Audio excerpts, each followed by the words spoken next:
నమస్కారం. Welcome to నవలా హృదయం. ఈ రోజు కథ వసంత శిశిరం. రచించిన వారు శ్రీమతి నవీన గారు. కథలోకి వెళ్లబోయే ముందు ఛానల్ను సబ్స్క్రైబ్ చేయడం మర్చిపోవద్దు. ఇక కథలోకి వెళ్ళిపోదాం. వసుంధర చిన్నప్పటి నుండి శిశిర విషయంలో చూపించిన నిరాదరణకు క్షమించమని అడిగి ఇకపై తనకి అన్ని విషయాల్లోనూ తోడుగా ఉంటానని మాటిస్తుంది. వాసు శిశిరను సరిగ్గా చూసుకుంటున్నాడా లేదా అన్న అనుమానాన్ని నేరుగా శిశిర దగ్గరే అడిగి బదులుగా చక్రధర్ వాసు ప్రాణాలు తీయడానికి ప్రయత్నించాడని తెలుసుకుంటుంది. శిశిర కోరిక మేరకు తాను 2 రోజులు ఉండి వస్తానని వసుంధర చెప్పగా అక్కడి నుండి వెళ్ళిపోతాడు ధనుంజయ్. అలసట నిండిన వాసు ముఖాన్ని చూసిన శిశిర వీల్ చైర్తో అతడి దగ్గరకు వచ్చి, రండి వాసు గారు, కాసేపు అలా తోటలో కాస్త తాజాగాలికి కూర్చుందురుగాని అని చెప్పగా ఒప్పుకున్నాడు అతడు. తనే శిశిరను అడగాలని అనుకున్నాడు, కానీ ఉదయం ఆమె అలసట చెందడం గుర్తొచ్చి ఆగిపోయాడు. అప్పుడే ధనుంజయ్ కారు వెళ్ళిపోవడంతో లోపలికి వచ్చిన వసుంధర వాసును వీల్ చైర్లో కూర్చోబెట్టి, వెళ్దామా వాసుగారు అని అడిగిన శిశిరను చూసింది. వాసు సరే అని తల ఊపగా ముందుకు కదిలిన శిశిర దగ్గరకు వచ్చింది వసుంధర. కోపంగా, మీకిప్పుడు పెళ్ళయింది శిశిర, మీ ఆయనకు నువ్విచ్చే మర్యాద ఇదేనా అని అడిగింది. తానేం తప్పు చేశానో అర్థం కాక అయోమయంగా చూసింది శిశిర. వాసుకి కూడా ఆమె మాటలు అర్థం కాక చూస్తూ ఉన్నాడు. ఇప్పుడు నేనేం చేశానమ్మా అని అయోమయంగా అడిగిన శిశిరను, నువ్విప్పుడు అబ్బాయితో ఏమని అన్నావు అని అడిగింది వసుంధర. ఏమన్నాను, వెళ్దామా అని అడిగాను అని బదులిచ్చింది శిశిర. వెళ్దామా అన్న తర్వాత ఏమన్నావు అని అడగగా 1 నిమిషం ఆలోచించిన శిశిర, వెళ్దామా వాసుగారు అన్నాను, దానిలో తప్పేముంది అని ప్రశ్నించింది. అందుకు నీ భర్తను ఏమండి అని మర్యాదిచ్చి పిలవలేవా అని అడిగింది వసుంధర. శిశిర ఏమండినా అంటూ గొంతులో వెలక్కాయ పడ్డట్టు ముఖం పెట్టింది. అలా పిలవడంలో నీకు బాధేంటి అని ప్రశ్నించింది తల్లి. విషయం తెలుసుకున్న వాసు మనసులోనే శిశిర పరిస్థితికి ముసిముసిగా నవ్వుకున్నాడు.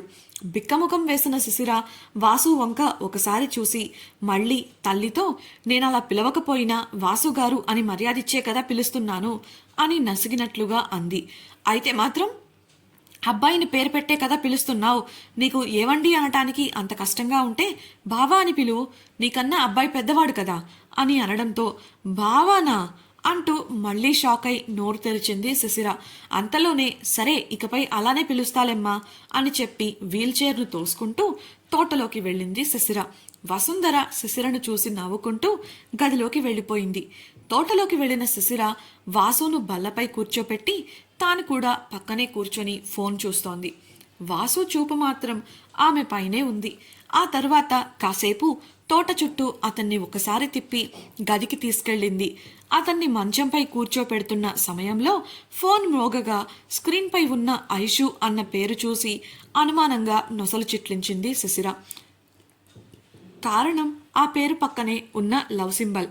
అయితే అది అతడి పర్సనల్ విషయం అనుకుని మౌనంగా అక్కడి నుండి వెళ్ళిపోయింది. ఐషుతో ఫోన్ మాట్లాడిన వాసు ఫోన్ కట్ చేస్తుండగా గదిలోకి వచ్చాడు కిషోర్. ఎలా ఉందిరా ఇప్పుడు నీకు, హాస్పిటల్కి వెళ్దామా అని అడగగా, చాలా వరకు కోలుకున్నాను, కాకపోతే ఒకసారి హాస్పిటల్కి వెళ్ళి కన్ఫర్మ్ చేసుకుంటే సరిపోతుంది అని బదులిచ్చాడు వాసు. అంతేలే, మా సిస్టర్ జాగ్రత్తగా చూసుకుంటుంటే తక్కకేం చేస్తుందిలే అని అల్లరిగా అన్న కిషోర్ మాటలకు చిన్నగా నవ్వి అవునన్నట్లు తల ఊపాడు వాసు. నీకు గుడ్ న్యూస్ రా అన్న కిషోర్ మాటలకు ఏంటన్నట్లు చూశాడు వాసు. డేవిడ్ మనం అప్పచెప్పిన పనిని పర్ఫెక్ట్గా పూర్తి చేశాడు.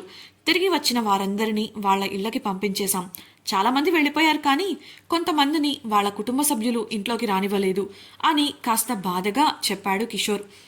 మరి వాళ్ళ సంగతి ఏం చేస్తున్నారు అని వచ్చిన వాసు గంభీరమైన స్వరానికి, ప్రస్తుతానికి డేవిడ్ దగ్గరే క్షేమంగా ఉన్నారు, వారందరికీ మంచి ఉద్యోగాలు చూపించి సెటిల్ చేయాలని చెప్పేశాను. కాస్త టైం పడుతుంది, అప్పటి వరకు నా దగ్గరే క్షేమంగా ఉంటారని హామీ ఇచ్చాడు డేవిడ్ అని చెప్పగా గుడ్ అని బదులిచ్చాడు వాసు. అంతలోనే గంభీరంగా మారిపోయి, ఇక నాపై అటాక్ చేసిన వాళ్ళ సంగతి చూద్దాం, ఒక్కడు కూడా తప్పించుకోకూడదు, నెక్స్ట్ 10 ఏళ్ల వరకు ఒక్కడికి కూడా గొంతు లేవకూడదు, ఏం చేయాలో తెలుసుగా అంటూ కనుబొమ్మలు ఎగరేస్తూ సూటిగా కిషోర్ని చూశాడు వాసు. తెలుసు బ్రో, ఆ సంగతి నాకు వదిలే, డేవిడ్ ఉన్నాడుగా అన్నీ చూసుకోవడానికి, ఇంతకీ హాస్పిటల్కి ఎప్పుడు వెళ్దాం అని అడిగాడు కిషోర్. అందుకు వాసు, రేపు వెళ్దాం అని ఆఫీస్ వర్క్స్ అన్నీ అయ్యాక ఖాళీ టైంలో రా అని చెప్పడంతో సరే అన్నాడు కిషోర్. ఆ తర్వాత ఆఫీస్ విషయాల గురించి చాలాసేపు మాట్లాడుకున్నారు వారు. సరేరా అయితే ఇక బయలుదేరుతాను అని లేచిన కిషోర్ హాల్కు వెళ్లేసరికి ఎదురుపడింది శిశిర. వెళ్ళొస్తాను సిస్టర్ అని కిషోర్ చెప్పగా, డిన్నర్ టైం అయింది కదా అన్నయ్య, భోంచేసి వెళ్ళండి అని చెప్పింది ఆమె. ఇవాళ కాదు సిస్టర్, చేయాల్సిన పనులు చాలానే ఉన్నాయి, మరోసారి తప్పకుండా తింటాను అని చెప్పేసి వెళ్ళిపోయాడు అతడు. అతడు వెళ్ళాక వంటగదికి వెళ్ళిన శిశిర డిన్నర్ వండేసి వాసు గదికి వెళ్ళింది. అప్పటికి అతడు ఇంకా ల్యాప్టాప్లో పనిచేస్తూనే ఉన్నాడు. వాసుగారు అంటూనే అతడు చూడగా, భోజనం సిద్ధంగా ఉంది, తీసుకురమ్మంటారా లేక బయట తింటారా అని అడిగింది. తీసుకురా శిశిర అని చాలా నీరసంగా చెప్పాడు అతడు. నిద్ర లేకుండా పనిచేస్తూనే ఉండటం వల్ల కలిగిన అలసట అతడి ముఖంలో నిశితంగా తెలుస్తోంది. సరేనంటూ వెనక్కు తిరిగిన శిశిరకు వాసు గాయాలకు డ్రెస్సింగ్ చేయలేదన్న విషయం గుర్తొచ్చింది. ఆగి వెనక్కి తిరిగి మెడికల్ కిట్ చేతిలోకి తీసుకొని వాసు దగ్గరకు వెళ్ళి నిలబడింది. ఏంటి అని వాసు అయోమయంగా చూస్తుంటే మెల్లగా, మీ గాయాలకు డ్రెస్సింగ్ చేయాలి వాసు గారు అని చెప్పింది. డిన్నర్ తర్వాత చేయొచ్చుగా అన్న వాసును చూసి అతడి పక్కనే కూర్చుంది శిశిర. మొండిగటం అనుకుంటూ మౌనంగా ఉండిపోయాడు వాసు. డిన్నర్ చేశాక డ్రెస్సింగ్ చేయడానికి ఒకవేళ వాసు అలసట కారణంగా తిన్న వెంటనే నిద్రపోతే కుదరదని ఆమె ఇలాంటి నిర్ణయం తీసుకుంది. ఎంత మొండిపిల్ల అని అనుకున్నా తన విషయంలో ఆమె చూపిస్తున్న చొరవకు సంతోషించాడు అతడు. మెల్లిగా గాయాలపై ఉన్న పాత బ్యాండేజీలను తీసేసిన శిశిర వాటిని డస్ట్బిన్లో పడేసింది. గాయాలను శుభ్రం చేసి మందు రాసింది.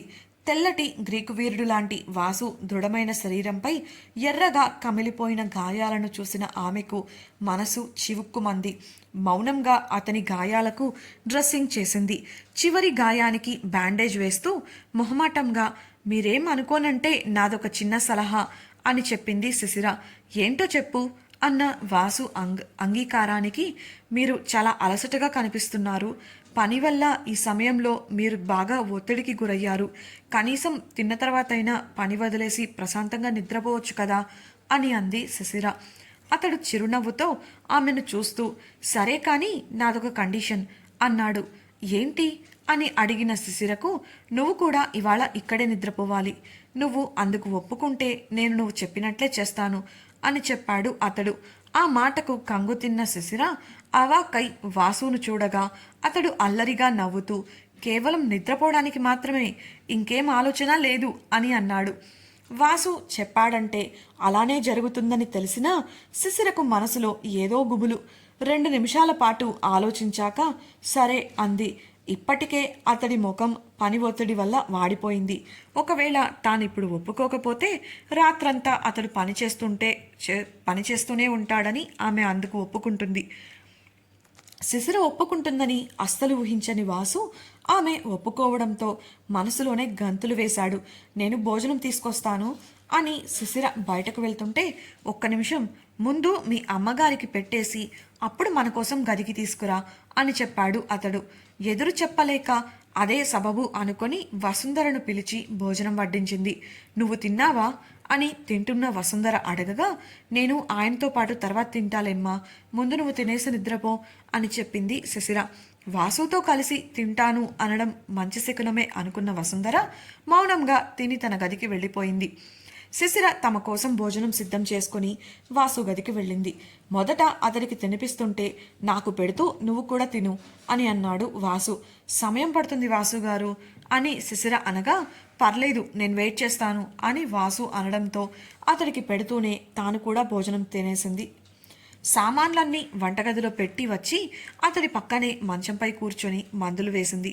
ఒక గ్లాస్ పాలు తెమ్మంటారా వాసుగారు, నిద్ర బాగా పడుతుంది అని చెప్పిన శిశిరను ఎడమ చేతితోనే మీదికి లాక్కున్నాడు అతడు. శిశిర షాక్ అయ్యి బిగుసుకుపోయి చూస్తుంటే ఆమె నుదుటి నుండి పెదవుల వరకు చూపు పోనిచ్చి, మీ అమ్మగారికి ఏం చెప్పావు అని అడిగాడు. ఆమె కళ్ళల్లోకి సూటిగా చూస్తూ, ఆమె ప్రశ్నార్థకంగా చూస్తుంటే అల్లరిగా చూస్తూ, నన్ను ఏమని పిలుస్తానన్నావు, ఏమని పిలుస్తున్నావు కళ్ళెగరేస్తూ అడిగాడు.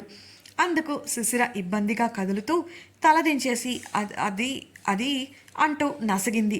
చెప్పు అని మళ్ళీ అడిగిన వాసుకు లోగొంతుకుతో, కాస్త సమయం పడుతుంది వాసుగారు, ఒక్కసారిగా మారిపోమ్మంటే ఎలా అని అంది. అవునా, సరే అయితే ఎప్పటినుంచి పిలుస్తావో చెప్పు అని వాసు అడగగా, అదెలా చెప్పగలను అని చెప్పింది శిశిర. ఆమెను కొద్ది నిమిషాలు తనకు దగ్గరగా చూసి, నాకు పాలొద్దు, ఇక పడుకుందాం అని ఆమెను వదిలి అన్నాడు అతడు. అమ్మయ్యా అనుకుంటూ లేచి గదిలో ఎక్కడి వస్తువులను అక్కడ పెట్టేసి వెళ్ళి ఫ్రీగా సోఫాలో పడుకుంది శిశిర. అతడు చిరుకోపంగా, నేను పడుకోమంది ఇక్కడ అంటూ తన పక్కనే మంచంపై చోటు చూపించాడు. బిక్కముఖం వేసి అలానే సోఫాలో కూర్చున్న శిశిరను చూసి, అయితే నా ల్యాప్టాప్ ఇచ్చేసి వెళ్ళిపో అని కరాఖండిగా చెప్పగా, విసుక్కుంటూ కావాలనే ఇలా చేస్తున్నారు అని గొణుక్కుంటూ వెళ్ళి మంచంపై ఒక చివరికి పడుకుంది శిశిర. తనలో తనే నవ్వుకుంటూ ఆమెను చూస్తున్నాడు వాసు. ఎంతసేపు గడిచినా నిద్ర పట్టలేదు అతడికి. వాసు పక్కన పడుకోవడం, అందులోనూ అతడు కొత్తగా ప్రవర్తించడం వల్ల శిశిర కూడా నిద్రపోలేదు. అటూ ఇటూ ఇబ్బందిగా కదిలి కాసేపటికి కష్టంగా లేచి కూర్చున్న వాసు శిశిర కూడా నిద్రపోకపోవడం గమనించి, శిశిర అంటూ గోముగా పిలిచాడు. ఆ మాటకు, స్వరంలోని తేడాకు ఉలిక్కిపడి లేచి కూర్చుంది శిశిర. ఏంటన్నట్లు బెరుగ్గా చూస్తుంటే, నిద్ర రావట్లేదే, కాసేపు నీ ఒడిలో పడుకుంటాను అడిగాడు అతడు. కాదంటే మళ్ళీ ఎక్కడ ల్యాప్టాప్ పట్టుకుంటాడో అని ఇబ్బందిగానే ఒప్పుకుంది. ఆమె ఒప్పుకోవడమే ఆలస్యం. ఆమె ఒడిలో తలపెట్టుకున్నాడతడు. ఆమె ఒప్పుకున్నందుకు అతని కళ్ళల్లో వచ్చిన మెరుపు శిశిర దృష్టిని దాటిపోలేదు. శిశిర ఒడిలో తలపెట్టుకున్న వాసు శిశిరతో, నేను చెప్పగానే ఈ రాత్రి ఇక్కడ ఉండడానికి ఒప్పుకున్నావు, నీ ఒడిలో పడుకొనిచ్చావు, ఒకవేళ నేను నా మాట తప్పితే అని అన్నాడు. ఆ మాటకు విస్తుపోయి చూసింది శిశిర. అంత సులభంగా నన్నెలా నమ్ముతావు అని అడిగాడు అతడు. శిశిరకు ఏమని బదులివ్వాలో అర్థం కాలేదు. అతనిపై ఆమెకు అంత నమ్మకం ఎప్పుడు కుదిరిందో ఆమెకే తెలియదు. అప్పటికే అతడికి ఏదో అర్థమవ్వగా ఆమెకు మాత్రం కొత్త ప్రశ్నలు మొదలయ్యాయి. తాను ఇంత తేలికగా త్వరగా ఎలా వాసుని నమ్ముతుంది? వాసు దగ్గర ఉంటే ఎందుకు భరోసాగా అనిపిస్తుంది? అతడి చూపుకు, స్పర్శకు ఎందుకు ఆమె ఎదురు వెళ్ళలేకపోతోంది? అయోమయంగా అతడు అన్నదాని గురించి ఆలోచిస్తుంటే ఆమె ఒడిలో పడుకొని అల్లరిగా ఆమెను చూశాడు అతడు. అతడి మాటల వలలో పడి ఆలోచనల ప్రవాహంలోకి వేగంగా జారుకున్న శిశిర ఎద పరువాలు వేగంగా కదలడంతో ఆమె కంగారు పడుతుందని అర్థం చేసుకున్నాడు వాసు. ఆ కదలికల అందాలకు చూపు తిప్పుకోలేకపోయాడతడు. కాసేపటికి ఆమెను కబుర్లలో పెట్టి ఆ మాట ఈ మాట చెప్పుకుంటుండగా తనకు తెలియకుండానే అతడి ఒత్తైన జుట్టు కుదుళ్లలోకి వేళ్లు చొప్పించి తల నిమ్మరడం మొదలుపెట్టింది శిశిర. ఆమె అలా మర్దన చేయడంతో సంతోషంగా అనిపించి సంతృప్తిగా కళ్ళు మూసుకున్నాడు వాసు. ఎప్పుడు నిద్రపోయారో వారికే తెలియకుండా నిద్రలోకి జారుకున్నారిద్దరు. మంచం హెడ్బోర్డ్కి ఆనుకొని కూర్చొని శిశిర, ఆమె ఒడిలో వాలి వాసు ప్రశాంతమైన నిద్రకు ఉపక్రమించారు. నిద్ర పట్టడమే లేదు అన్న వాసు ఆమె స్పర్శకు క్షణాల్లోనే నిద్రపోయాడు. తెల్లవారుజామున 3 గంటలకు మెలకువ వచ్చిన వాసు మెల్లిగా కళ్ళు తెరిచి చూడగా కూర్చునే నిద్రపోతూ కనిపించింది ఆమె. మెల్లిగా శిశిర ఒడిలోంచి లేచి దిండుపై పడుకొని ఆమెను కదిపాడు. గాఢ నిద్రలో ఉండటంతో 4 సార్లు కదిపాక గాని ఆమెకు మెలకువ రాలేదు. ఆమె కదులుతుండగానే కళ్ళు మూసుకొని నిద్రపోతున్నట్లు నటించాడు వాసు. దాంతో ఆమె కళ్ళు తెరిచి చూడగా మంచంపై ఒకవైపు పడుకొని కనిపించాడతడు. ఇక తను కూడా కాస్త ఒళ్ళు విరుచుకొని మరోవైపు ముడుచుకొని పడుకుంది. అప్పుడే కళ్ళు తెరిచిన వాసు ముద్దుగా పసిపాపలా ముడుచుకొని పడుకున్న ఆమెను చూస్తూ మనసు నిండా నింపుకొని కళ్ళు మూసుకొని నిద్రపోయాడు. తెల్లవారింది. యథావిధిగా రోజు గడవగా మధ్యాహ్నం భోజనం పూర్తయ్యాక ఇంటికి వచ్చాడు కిషోర్. హాల్లో ఫోన్ మాట్లాడుతున్న శిశిరకు హాయ్ చెప్పి ఆమె ఫోన్ మాట్లాడుతుండటంతో నేరుగా వాసు గదికి వెళ్ళిపోయాడు. రేపు ఎగ్జామ్కి హాల్ టికెట్స్ ఇస్తారట శిశిర, వస్తావా అని అడిగింది ఉమ. నేనొకసారి వాసుగారితో మాట్లాడి చెప్తానే అని బదులిచ్చిన శిశిరను, అబ్బో అయితే పతిదేవుని పర్మిషన్ అడగాలన్నమాట. పర్లేదు 3 రోజుల్లోనే ఇంత మార్పు అని అల్లరిగా అంది ఉమ. శిశిర చిరుకోపంగా మరీ అంతలా ఊహించుకోకు, ఆయన ఆరోగ్యం బాగోలేదు కదా, అందుకే అలా అన్నాను చెప్పింది శిశిర. ఉమ సరేనంటూ బాయ్ చెప్పి ఫోన్ పెట్టేయగా వాసుకి విషయం తెలియజేయాలని అతని గదికి వెళ్ళి తలుపు కొట్టింది ఆమె. రమ్మని వచ్చిన వాసు స్వరానికి లోపలికి వెళ్ళగా ఆఫీస్ విషయాల గురించి మాట్లాడుకుంటూ కనిపించారు ఇద్దరు. వారి డిస్కషన్ అయ్యాక ఏంటని అడిగిన వాసుకు విషయం వివరించింది. సరే నీ ఇష్టం అన్న వాసు మాటకు సంతోషంగా అతడు వెళ్ళి రెడీ అయ్యిరా, హాస్పిటల్కి వెళ్దాం అన్నాడు. నేనంటూ వెళ్ళి 10 నిమిషాలలో క్రిందికి రాగా తల్లి కూడా తమతో వస్తానంది. లేదత్తయ్య, మేం త్వరగానే వచ్చేస్తాం అని వాసు చెప్పగా ఆమె ఆగిపోయింది. కారులో హాస్పిటల్కి బయలుదేరిన వాసు డాక్టర్ని కలిసి అతడి ఆదేశాల మేరకు కావలసిన టెస్టులన్నీ చేయించుకొని గదిలో రిపోర్టుల కోసం ఎదురుచూశారు. దాదాపు 2 గంటల తర్వాత అన్ని రిపోర్ట్లు రాగా వాటిని తీసుకొని డాక్టర్ని మళ్ళీ కలిశారు. అన్నింటినీ పరిశీలించిన డాక్టర్ మైనర్ ఫ్రాక్చర్స్ కావడంతో అన్నీ వాటంతట అవే సెట్ అయిపోయాయి వాసు. ఇకపై మెల్లిగా నడవటం, మీ పనులు మీరు చేసుకోవడం లాంటివి చేయండి. మరీ బరువైన పనులు కాకుండా చిన్న చిన్న వ్యాయామాలు కూడా చేయొచ్చు. మీ గాయాలు మానడానికి కొంత సమయం పడుతుంది. దాని విషయంలో కాస్త జాగ్రత్తగా ఉంటే సరిపోతుంది అని చెప్పగా అందరూ సంతోషించారు. ఇంటికి తిరిగి వచ్చే సమయంలో వాసు సాధారణంగా నడవటానికి ప్రయత్నిస్తూ సాధ్యమైనంత మేర తనంతట తనే బ్యాలెన్స్ చేసుకున్నాడు. వారిని ఇంటి దగ్గర దించి కిషోర్ వెళ్ళిపోగా అప్పటికే డిన్నర్ సమయం కావడంతో శిశిర వాసుకి భోజనం గదికి తీసుకెళ్ళింది. వాసు తనంతట తనే భోజనం చెయ్యగా అతడికి మందులిచ్చి వెళ్ళబోతూ మీతో ఒక విషయం మాట్లాడాలి అని చెప్పింది శిశిర. ఇంతకీ శిశిర మాట్లాడబోయే విషయం ఏంటి? శిశిర ప్రవర్తన పట్ల వాసు అర్థం చేసుకున్న విషయం ఏంటి? శిశిర మదిలో మెదులుతున్న ప్రశ్నలకు సమాధానం ఎలా తెలుసుకుంటుంది? వాసు డేవిడ్ ద్వారా తనపై అటాక్ చేసిన వారికి ఎలా బుద్ధి చెప్పబోతున్నాడు?